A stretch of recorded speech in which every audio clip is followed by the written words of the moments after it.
Good evening and hello, welcome to Felcraft Cast. In this video Hearthstone news update, I'm Hammy and this is Felcraft. Hope you're well and good. A couple of new cards being released today. It is 10th of March and we're taking a look at the Blackrock Depths, Blackrock Mountain cards that have been announced today, and there's a couple of new ones. So first we're going to have a look at Axe Flinger, a warrior card.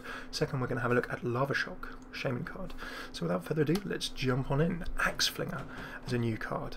Whenever this minion takes damage, deal 2 damage to the enemy hero. 4 mana, 2 attack, 5 health. So if you go for the solidish minion rule of, broadly speaking, stats balancing out with the amount of mana cost of a card, this is slightly under attack enabled for its mana cost, but reasonable health. However, that ability is what this card is all about for warriors. If you think about warrior decks at this point in time, or indeed warrior mechanics, you can jump in with things like Whirlwind, things like Cruel Taskmaster.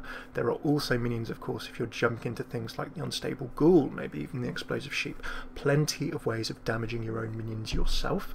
Then also, of course, if your opponent damages your minions, or if you trade your minion into one of your opposing minions, then you're going to be doing a bunch of damage as well. So the Axe Flinger works pretty well, like the Armor Smith, like the Acolyte of Pain, both of which control warriors use.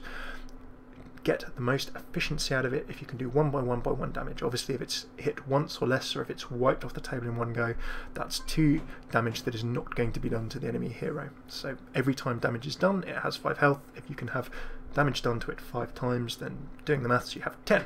So someone flying out an interesting combination earlier. If you take a look at the Goblins vs Gnome card, Bouncing Blade. If you've only got an Axe Flinger on the table and you throw a Bouncing Blade on top of it, that's like a Pyroblast. Bouncing Blade bounces around and it will do damage to minions until a minion is killed. So if you had a rare situation where you only had an Axe Flinger on the table and you could throw a Bouncing Blade, that could be 10. So that's an extreme example of it.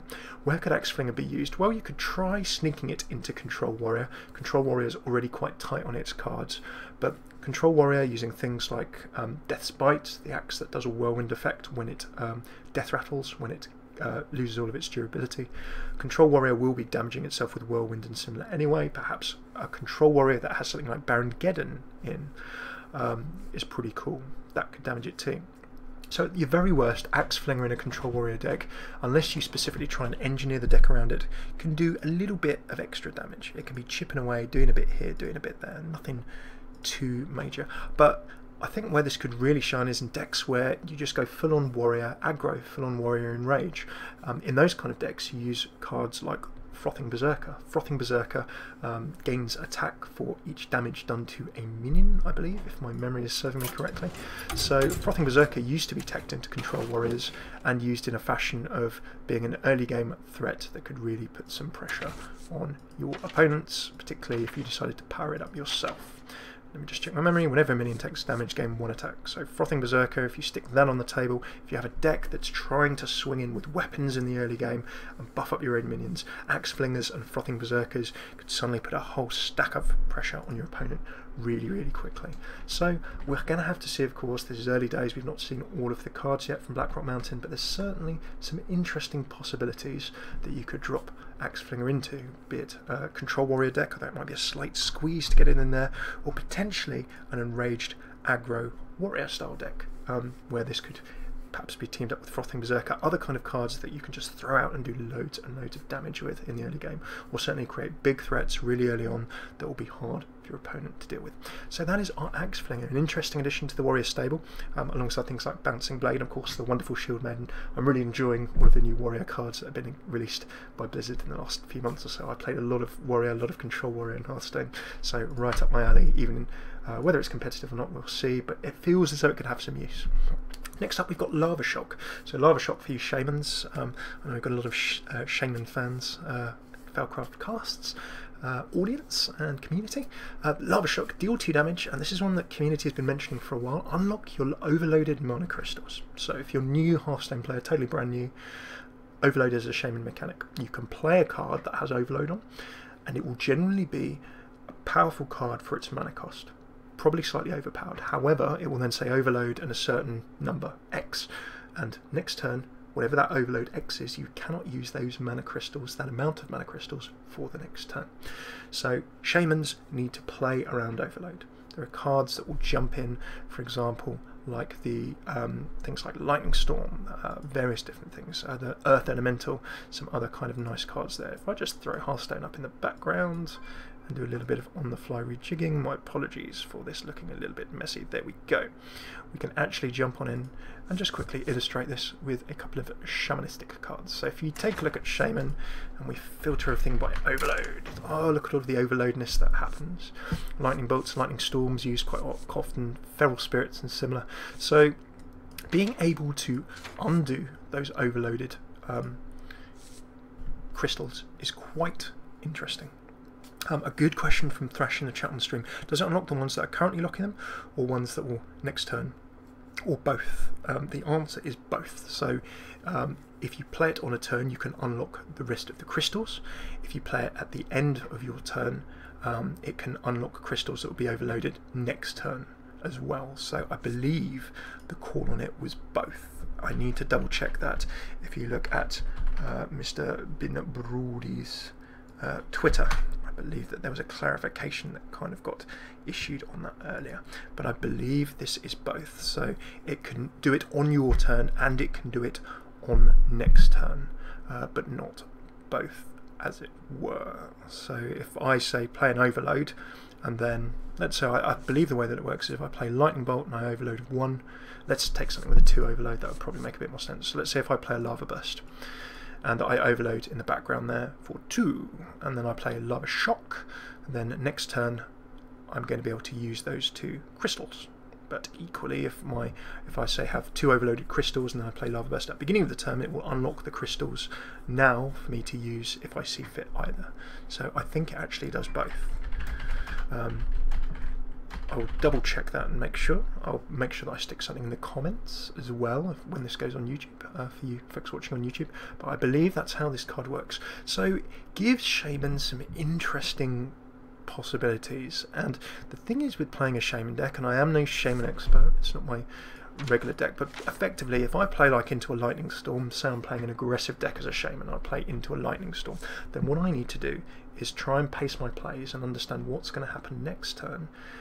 I might just be able to play a totem. I might not actually be able to jump into a fully big drop. So you need to pace your play as a Shaman. If you're going to overload, you know that you're going to have to sort of draw back next turn. So when you throw down an overloaded card, you need to be making sure that it's doing enough to keep the table, keep your game in position so that you can afford almost to have a sort of weaker turn before you come back to full strength. With Lava Shop, you can smooth that out, which is going to be very, very interesting. How can you sort of change this up into a Shaman deck? Well, there are going to be some Shamans that go a bit later. Take a look at things like Earth Elementals, Taunt with an overload of 3. If you're playing that on turn 7, then throwing down one of those and a Lava Shock will certainly mean that you've got only 1 overload rather than 3. That will help you play another big card towards the late game rather than having to wait and being sort of paralysed. Other cards you could play it with, Earth Elementals becoming a bit more usable. Neptulon, I've seen a few people mention, including Thrash in the stream as well. I do not have Neptulon, but if you just jump on in, this kind of is a massive enabler for a bunch of cards. So Neptulon, of course, Shaman Goblins versus Gnomes, legendary. So throw down Neptulon, throw down a Lava Burst the next go, suddenly you can play all of those Murlocs rather than have to wait a turn when you're overloaded and not be able to play all of those Murlocs. So small example, but can make Neptulon a bit more playable as well. So some interesting possibilities for this. It will smooth out a Shaman's overall gameplay curve, and it will probably mean that we can see Shamans probably throwing themselves into being a bit more aggressive with several of the cards that sometimes slow you down a tad. So on turn 5 I'd have no qualms Lightning Storming if I had a Lava Shock around, because that would smooth me out and make sure that I could be playing my big cards in the mid game, potentially when I need to grab control of the table. Feral Spirit makes it brilliant. I'd throw one of those down. I'd happily throw one of those down. I'd control a minion or something with my Lava Shock as well. So very, very nice options. So 2 interesting cards there as we jump on back. We have Lava Shock that we've taken a look at, and we've also taken a look at the interestingness that is the Axe Flinger for Warriors. So that's it for our little quick card preview. Obviously, big disclaimer here, we need to see the rest of the Blackrock Mountain Adventure Mode cards. There's 31 new cards. If you haven't seen the news about Blackrock Mountain, take a look at this link on the left on YouTube. You'll be able to take a look at all of the news there and subscribe on the right, or take a look at the playlist there. You can have a look at all of the other videos that we've done on the first 5 cards that have been announced. So we'll see how those cards evolve as we see the rest of the Blackrock Mountain cards being announced, but they look as though they could be interesting. The situation, I would say, at worst, they're certainly not turkeys, but if there are some interesting cards that combo with them, who knows, maybe the new dragon cards and abilities will combo with them nicely. That could be quite a cool set of things to play with. So thanks very much for tuning into this news update. If you're live on stream, we're going to do Arena Tuesday. Pick your own arena, don't go away. If you're on YouTube, please do come join us on stream sometime. You can find us twitch.tv/FailcraftCast in the right column. We're live Monday through Friday at the times in the bottom left, and you can always watch Twitter and find us there on @FailcraftCasts. We'll always try and tweet when we're going to go live. The YouTube, youtube.com/FailcraftCasts. A bunch of 2-minute deck intros and guides, some fun pick your own arena Tuesdays, loads of Hearthstone there, over 180 Hearthstone half hours or similar. Go check them out. Heroes of the Storm, a bunch of other games too. The website is failcraft.org. So thanks for tuning into the news. Hopefully see you soon. This is Failcraft Cast. I've been Hammy. If you're live on stream, don't go away. If you are on YouTube, hopefully see you soon. Take it easy.